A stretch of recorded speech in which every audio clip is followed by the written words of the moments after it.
श्री कृष्ण शरणं मम त्वं शरणं ब्रजेश। खबर वन न्यूज चैनल के वाणी ज्योतिष मार्गदर्शन कार्यक्रम में आप सभी श्रोताओं का अभिनंदन है, हार्दिक आभार है। हमारे इस लोकप्रिय कार्यक्रम को आप पसंद कर रहे हैं, इसके लिए आप सभी श्रोताओं का धन्यवाद। आज हम एक ऐसे ज्योतिषीय सूत्र पर विवेचना कर रहे हैं जो प्राय ज़्यादातर हर कुंडली में पाया जाता है। हमारी कुंडली में ग्रह पाप दोष, श्राप दोष, राज दोष और कई तरह के योग बनाते हैं। उन योगों में एक योग सबसे ज़्यादा कुंडली में पाया जाता है, उसे कहते हैं गुरु और राहु का चांडाल योग। देवताओं का श्राप, देवताओं के कार्य में किए गए कोई विघ्न, इसे हम गुरु और राहु के चांडाल दोष में हमें देखने को मिलता है।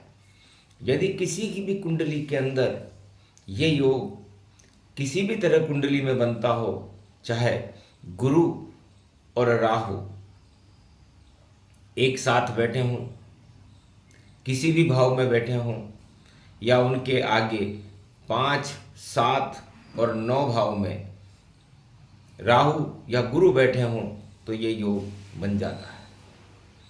ये योग कुंडली के अंदर गुरु हमारे शरीर को ही कहते हैं। तो जिस कुंडली में गुरु और राहु का ये चांडाल दोष बनता है, उसे अपनी देह पर काफी कष्ट उठाने पड़ते हैं। जीवन में हर क्षेत्र में उसे विघ्न और बाधाओं का सामना करना पड़ता है। उसका वैवाहिक जीवन भी बहुत ज़्यादा अच्छा नहीं होता। ज़्यादातर ऐसे व्यक्तियों को जिनके गुरु और राहु का संबंध एक कुंडली के किसी भी भाव में होता है, उन्हें श्वास और डायबिटीज़ जैसे रोग उनके शरीर में पाए जाते हैं और जीवन भर उनको कष्ट झेलने पड़ते हैं।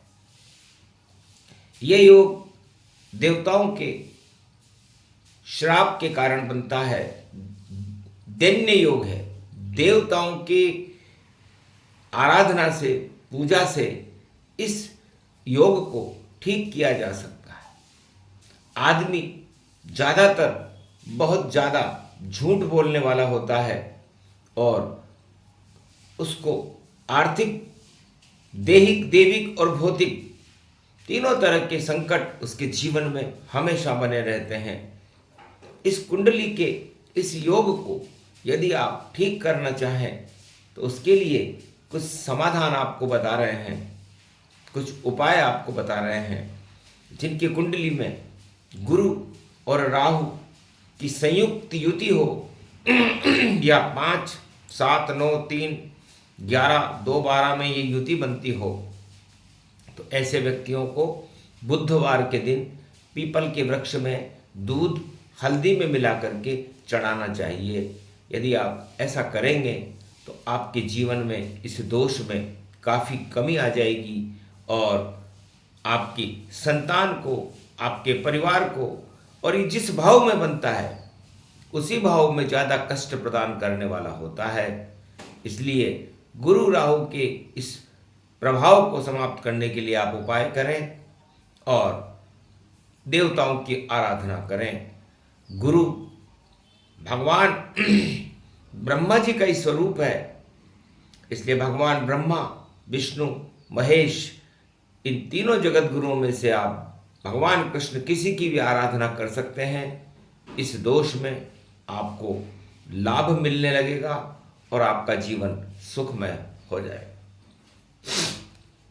कुंडली को कलंकित करने वाला दूसरा योग है शनि और राहु का। शनि हमारे कर्म है और राहु उसमें विकृति है। तो कर्म में विकृति आ जाने के बाद हम जिस भी कार्य को करेंगे उसमें हमें सफलताएं नहीं मिलेंगी। तो शनि और राहु जिन भी जातकों की स्त्री या पुरुषों की कुंडली में विराजमान रहते हैं उन्हें अपने कार्य क्षेत्र में काम करने में अनेक बाधाओं का सामना करना पड़ता है, विशेषकर 30 साल तक। तो 30 साल तक उस व्यक्ति का जीवन बहुत ही निराशाओं से भरा हुआ रहता है और ऐसा व्यक्ति बहुत गलत काम करता है। पूर्व जन्म में उस व्यक्ति ने या तो किसी स्त्री को जिंदा जला दिया हो या किसी भी व्यक्ति को जिंदा जला दिया हो, तब जाकर के ये योग इस जन्म में इस कुंडली में आता है।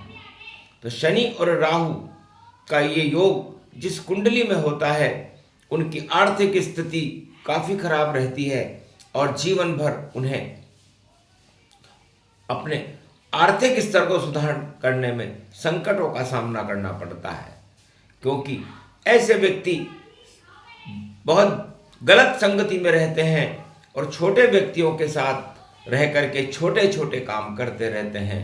कोई चपरासी बनता है, कोई साफ सफाई कर्मचारी बनता है या किसी भी तरह के छोटे स्तर के काम करने वाले व्यक्ति, कोई सब्जी बेच रहा होता है, कोई ठेला चला रहा होता है, कोई रिक्शा चला रहा होता है। ऐसे व्यक्तियों की जिंदगी बड़ी कठिन होती है और शरीर में उनको काफ़ी कष्ट उठाने पड़ते हैं। ये सती दोष है, स्त्रियों के प्रति किए गए दुराचार, पूर्व जन्म में आपने जो पाप किए हैं स्त्रियों के प्रति उनका ऋण है। इसलिए आप स्त्रियों की ज़्यादा सेवा करें, उनका सम्मान करें। और ये योग यदि आपके जीवन में आपके लिए ज़्यादा दुखदायी हो तो सबसे ज़्यादा शमी का एक वृक्ष होता है जो बम्बूल के जैसा होता है, शनिदेव का वृक्ष होता है, उस वृक्ष को आप वृक्षारोपण करें, तब आपको काफ़ी सुधार इस योग के प्रभाव में देखने को मिलेगा। या भगवान शिव का पौधा होता है बिल्व पत्र के पौधे आप शिव मंदिर में या किसी भी पर्यावरण क्षेत्र में जमीन पर अवश्य लगाएं, उससे आपके जीवन में काफ़ी सुधार होगा। वरना शनि राहु वाला व्यक्ति हमेशा अभाव की जिंदगी जीता है, शरीर पर उसे काफ़ी कष्ट उठाने पड़ते हैं, क्योंकि ये एक प्रेत दोष के समान कार्य करता है। और जिस व्यक्ति के प्रति उसने पूर्व जन्म में जघन्य अपराध किया होता है वो प्रेत की छाया की तरह उसका पीछा करते हैं और जिंदगी में बहुत उदास और बहुत निराश रहते हैं।